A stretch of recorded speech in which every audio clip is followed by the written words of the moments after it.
2030 میں ڈینگو کے کیسز کا ایک عالمی ریکارڈ ہوا۔ یہ کوئی اتفاق نہیں تھا۔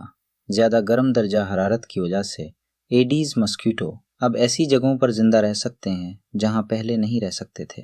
سیلاب کی وجہ سے کھڑا پانی بنتا ہے جہاں لاروی پروان چڑھتے ہیں۔ تیز رفتار اربنائزیشن سے انسانوں کی تعداد بہت بڑھ جاتی ہے جو مسکیٹوز کے لیے ضروری ہے۔ نتیجہ یہ کہ آربر وائرسز یعنی وہ بیماریاں جو انسیکٹس پھیلاتے ہیں نئے علاقوں میں دکھائی دے رہی ہیں۔ درمیانہ مشرق کے وہ حصے جو روایتی طور پر کم خطرے والے تھے اب تبدیلیاں دیکھ رہے ہیں۔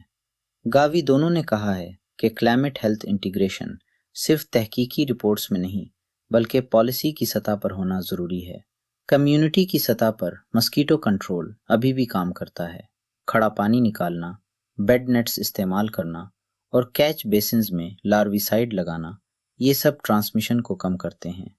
رین فال اور ٹیمپریچر کے ڈیٹا سے جڑے early warning systems health departments کو آؤٹ بریک سے پہلے خبردار کر سکتے ہیں۔ MPH کے طلبہ کے لیے ویکٹر بورن ڈیزیز اب صرف ٹراپیکل میڈیسن کا نشہ نہیں رہا، یہ کسی بھی پبلک پروفیشنل کے لیے ایک کور کمپیٹنسی ہے جو گرم ہوتی ہوئی دنیا میں کام کر رہے ہیں۔